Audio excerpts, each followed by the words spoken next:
Most people think going to the bathroom every few days is just their personal normal. Maybe a little inconvenient, nothing serious. You are wrong. And that mistake is quietly destroying your body from the inside out. Right now, if you are chronically constipated, waste is sitting inside you and rotting. The toxins from that decomposition are being reabsorbed into your bloodstream hour by hour, day by day. That is not a figure of speech. That is basic gastrointestinal physiology. And here's the number that should keep you up at night. Chronic long-term constipation is one of the most scientifically documented risk factors for colorectal cancer. Not might be linked to, documented. Add to that accelerated aging, skin breakouts, sudden adult onset allergies, hair loss, and pelvic pain that doctors wave off as mysterious, and you start to see the full picture of what ignoring your bowels actually cost you. The system is not going to bring this up at your next appointment. There is no billing code for I helped you go to the bathroom every morning.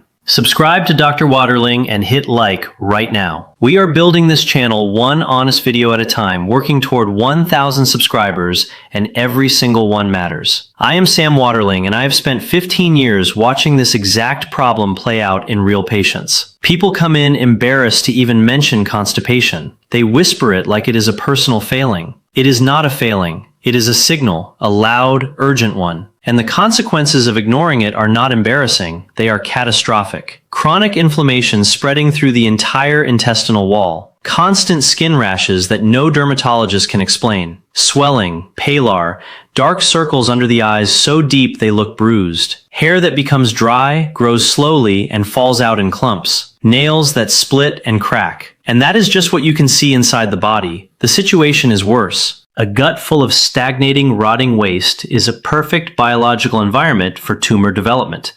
That is not alarmism. That is oncology. Straining every day, repeatedly raising the pressure inside your abdominal cavity is a direct mechanical pathway to severe hemorrhoids, to accelerating varicose veins, and to dangerous venous congestion in the pelvic region. That vascular damage threatens men and women equally. So when I say this is serious, I want you to actually feel the weight of that word. Let me start with what you need to remove from your diet immediately. No negotiations, no gradual phase out. The first thing to go is refined white flour in every single form it takes. Fresh white bread, sweet rolls, cookies, bagels, dumplings, and all pasta. Everything made with white flour catastrophically slows intestinal transit. Here is why.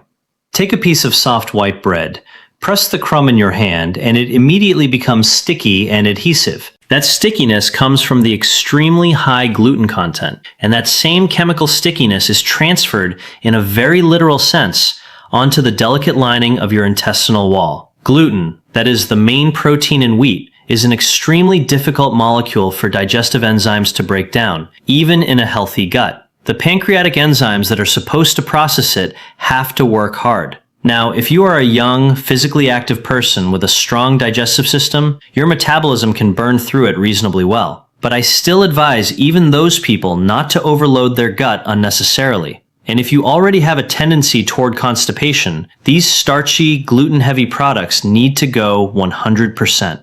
I would also strongly urge you to eliminate all commercially produced yeast bread. Industrial yeast drives powerful fermentation in the gut, and that fermentation frequently produces sharp abdominal pain, bloating, and cramping. Cut white flour today, and within the first few days you will feel your belly flatten and settle. That alone is a meaningful clinical signal that your gut is beginning to recover. Next elimination, white rice. White rice has an extremely powerful astringent effect on the bowel, meaning it binds and slows gut movement. Peristalsis is the wave-like muscular contraction that moves food through your intestines. White rice significantly slows that process. In clinical medicine, rice-based broths are used precisely when patients have loose stools or severe diarrhea. We give it to slow things down. For someone already predisposed to constipation, even a single serving of white rice can be the difference between uncomfortable and completely blocked. Now, meat. I want to be careful here because I do not want you to misread what I am saying. Quality meat absolutely must be part of your diet. As a physician, I consider it one of the fundamental foods. It is our primary source of heme iron. That is the form of iron that is directly absorbed from food into your blood to maintain hemoglobin levels and protect against hypoxia, which means low oxygen in tissues. Meat is nutritionally irreplaceable, but it is also extremely dense protein. It demands a high-functioning intestinal tract and strong stomach acid to be properly digested. When you eat too much of it, the entire digestive system carries an exhausting load. If you are prone to constipation, eat meat in smaller quantities and always informs that the body can process more easily. A soft ground meat patty, for example, will be digested far faster than a dense chunk of whole muscle. You simply cannot chew a piece of steak as finely as meat that has already been mechanically processed through a grinder. And if right now, today, you are in active constipation, meaning you have not been able to go to the bathroom for several days, eliminate all meat immediately.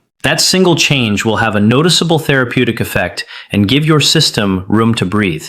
Here, I need to stop and warn you as forcefully as I know how about stimulant laxatives used on a regular basis. I am talking specifically about senna. Senna extract from the leaves of the senna plant is in an enormous number of popular over-the-counter constipation products sold at every pharmacy. When you pick up a laxative, read the label. If senna is in the ingredients, put it back. Many patients get fast, impressive results in the first days of using it, and that is exactly why it is dangerous. The mechanism of action of canna is a direct chemical assault on the nerve endings in the bowel wall. With repeated use, constant stimulation causes those nerve receptors to burn out. The colon simply stops responding to its own natural signals. And what follows is the most stubborn, paralytic constipation imaginable, the kind that is nearly impossible to reverse. You traded a manageable problem for a permanent one. That is the real cost of senna dependency. So what should you eat and drink to restore healthy peristalsis?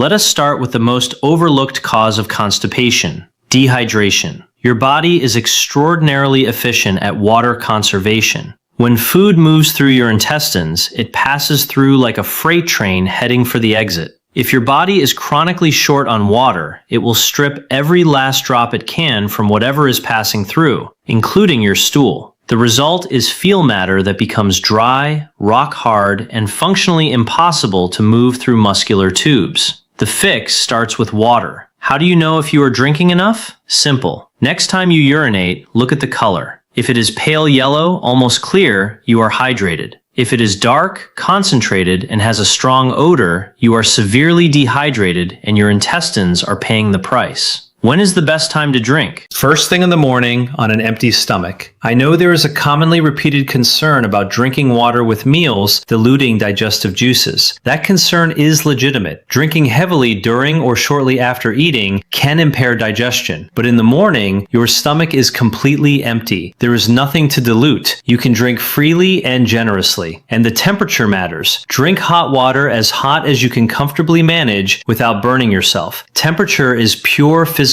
energy. When you drink cold water from a refrigerator or a cooler, your body has to spend significant metabolic resources heating that liquid to body temperature before it can do anything useful. That is energy wasted. Hot water, on the other hand, immediately relaxes the smooth muscle sphincters along the digestive tract. Sphincters are the ring-shaped muscles that control the passage between sections of the gut, and it powerfully stimulates bile flow in the morning. Bile is your liver's secretion that breaks down fat and acts as a natural lubricant for the intestines. Drink slowly at your own pace. Take a few sips, put the cup down, come back to it. A minimum of half a liter of hot water in the morning is non-negotiable. Up to a full liter is even better. Without this, your body may remain in a state of chronic internal dryness all day, and that directly produces constipation. Now for what to add, you need fiber. But I need to be extremely precise about what I mean because the word fiber has been commercially weaponized against you. Do not go to a pharmacy and buy isolated powdered fiber fiber in a jar or canister. Stop. That product, dried isolated cellulose fiber, taken without adequate water, will absorb whatever residual moisture is in your gut and compact into an immovable mass. It does not stimulate peristalsis. The therapeutic effect is essentially zero, and it can actively make things worse. When I say fiber, I mean natural, living fiber from fresh vegetables and above all from leafy greens, not fruit. Fruit is high in fructose, a sugar that causes significant fermentation and bloating in a compromised gut. But vegetables you can eat in large, generous portions. Fresh salads, raw vegetables, cooked greens. And critically, always add a good quality plant oil to your salads. Do not be stingy with it. Plant oils deserve your full attention when it comes to choosing them because they are easy to get wrong in ways that actively harm you. All plant oils oxidize, meaning they chemically degrade when exposed to light and oxygen. Oxidized, rancid oil is toxic to your liver. The oil must be maximally fresh, unrefined, and stored correctly. The ideal is to find a local, small batch oil producer who cold presses oil and delivers it in dark glass bottles. The maximum shelf life of a real living seed oil is 3 months. Flaxseed oil is even more fragile. It oxidizes within 1 month. Store all good oils in the door of your refrigerator, cold and dark.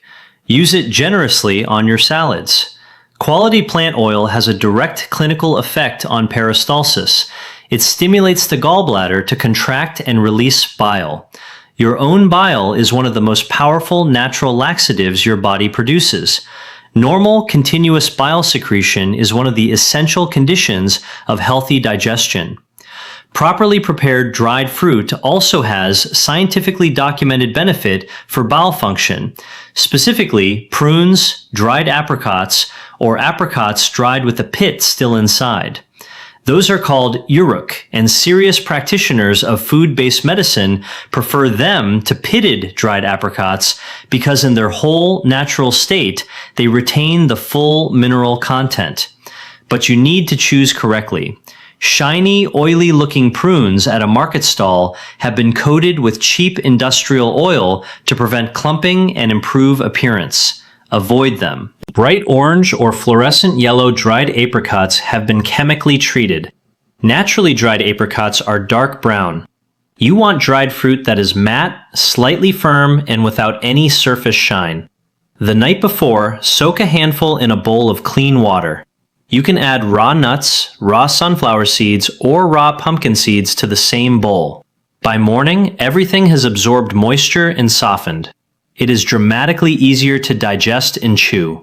Eat it in a small bowl with a splash of fresh plant oil. Add it to your morning porridge. Add it to a green salad. This is a proven, gentle way to stimulate morning peristalsis without medication. But I need to be honest with you as a practicing clinician. Persistent constipation is not always just about what you eat and drink. It can reflect much deeper systemic problems. One of the most invisible and destructive is chronic stress. When you live under sustained psychological pressure, your sympathetic nervous system, the ancient fight or flight system, stays permanently switched on. In that state, digestion is essentially shut off. The body does not prioritize digesting food when it believes it is being chased by a predator. Stress is the most damaging, most overlooked enemy of your intestinal function. Hormonal dysfunction is another major factor, specifically an underactive thyroid gland. The thyroid is your body's internal metabolic reactor. It sets the baseline energy level for every tissue and organ. When thyroid hormone levels drop, everything slows. You feel cold, sluggish, and foggy. Your intestines become just as sluggish. Hypothyroidism, meaning low thyroid function, is a frequently missed cause of refractory constipation. And micronutrient deficiencies play a major role as well. The smooth muscle of the intestinal wall needs specific minerals and nutrients to physically contract and push food forward. When those are depleted, the muscle simply cannot do its job.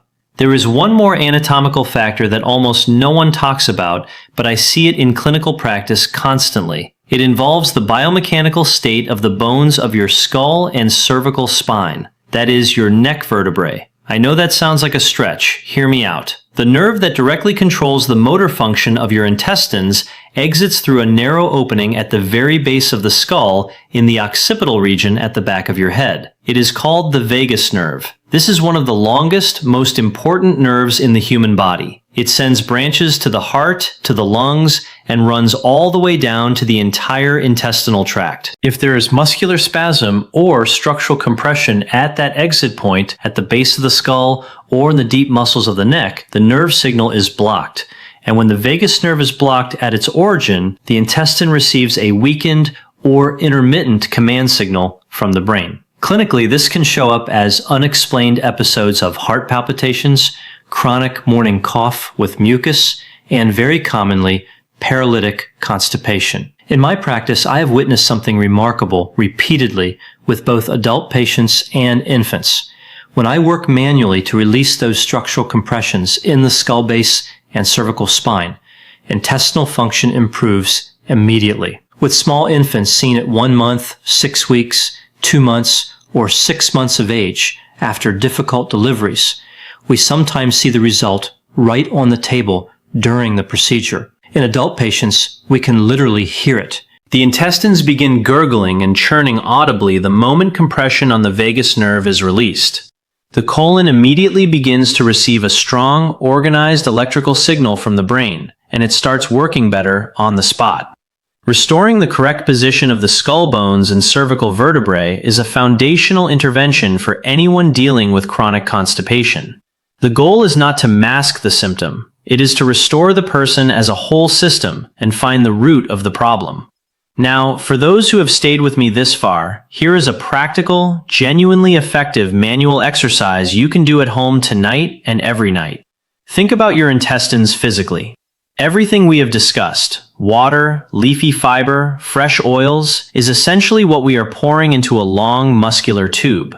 But imagine an old, dirty plastic bag with grimy, stuck-together walls. You could pour in hot water and expensive cleaning solution, but unless you physically shake it and scrub the walls with your hands, it will not come clean. The same logic applies to your colon. You can feed it the best diet in the world. Without mechanical stimulation, many patients still will not get the therapeutic effect they need. Manual massage activates dormant nerve receptors in the gut wall through a completely different mechanism than diet. It is not a supplement to diet, it is a separate and essential intervention. The technique is simple. Lie on your back in bed in the evening. Using your hands, massage your abdomen in a clockwise spiral. Always clockwise because that is the direction of anatomical movement through the large intestine. Start gently around the navel and progressively widen your spiral outward toward the edges of the abdomen. You can use one hand or place one hand on top of the other for added weight, which lets you reach deeper into the abdominal cavity through the tissue. A third option is to use both hands moving toward each other simultaneously, one sliding smoothly under the other. To make deep movement easier without stretching the skin, apply a small amount of any plant oil to your abdomen first. Your hands will glide, and you will be able to apply real depth of pressure without discomfort. As you work, you will find specific spots that feel dense, ropey, or tender. Work those areas with more attention, slower, more sustained pressure. The two most common problem zones are the lower right quadrant, where the cm is located, that is the very beginning of the large intestine, where stool accumulates first, and the lower left quadrant, where the sigmoid colon sits just before the exit. The sigmoid is where stool most often becomes compacted and hardened before elimination. If you are not carrying much abdominal fat, you may actually feel the loaded colon under your hands, a firm, sausage-like structure. Do not be alarmed by that. It is clinical information, and it confirms that you are working in the right place. You can also use your knuckles, make loose fists, and rub the entire abdomen vigorously in clockwise circles until you feel deep internal warmth building in the gut. That internal heat signal means blood flow is increasing and the muscles are activating. One additional movement with real therapeutic power. Place your fingertips at the very bottom of your abdomen, just above the pelvic bones, and with firm, steady pressure, draw the tissues upward toward the diaphragm. This is a component of the manual lifting technique for the pelvic organs, which tend to descend with age and a sedentary lifestyle. With this single motion, you are simultaneously decompressing intestinal loops and restoring some of the natural positioning of the organs. Do this for a minimum of 3 to 4 minutes. If you have 15 or 20 minutes in the evening and you want to be thorough, use them. Over time, with consistent nightly practice and dietary change, the areas that are dense and tender will become progressively softer and pain-free. A completely soft, non-tender abdomen during deep palpation, meaning pressure from the fingers, is the clinical sign of a bowel that is functioning at full capacity. And do not forget what neurology calls motor visceral reflexes, the electrical cascades that travel from your muscular skeletal system directly to your internal organs. Every time you walk, exercise, or move your legs and pelvis vigorously, your muscles and ligaments send powerful activation signals to every organ in your abdominal cavity. When you are sedentary, sitting in a chair for most of the day, those signals stop and the organs go quiet, including your intestines. Regular physical movement is not optional for healthy gut function. It is mechanically required. Here's something worth knowing about age. The motility of the intestine, that is, how well it moves and contracts, tends to decline significantly after the age of 40. The muscle in the gut wall gradually becomes less responsive. The nerve supply becomes less robust, and the cascading effects of decades of dietary habits accumulate. This is why constipation often becomes a persistent, worsening problem in middle age and beyond. While in younger people, the same diet might produce only mild symptoms. How old are you? Drop your age in the comments. I genuinely want to understand who is watching this channel, which age groups are dealing with this most severely, and how I can tailor future content to where you actually are right now. Here is your practical takeaway. First, eliminate white flour in all forms. Bread, pasta, pastries, dumplings. Eliminate white rice. Reduce meat and switch to ground or finely prepared forms. Stop it entirely during active constipation. Never use cinna-based laxatives on a regular basis. They will destroy your bowel's ability to function on its own. Every morning on an empty stomach, drink a minimum of half a liter of hot water slowly. Eat generous portions of fresh raw vegetables with quality, unrefined, fresh plant oil stored in dark glass in the refrigerator used within 3 months. Soak prunes or whole dried apricots overnight and eat them in the morning with seeds, nuts, and oil. Every evening, spend at least 5 minutes massaging your abdomen clockwise in a deepening spiral.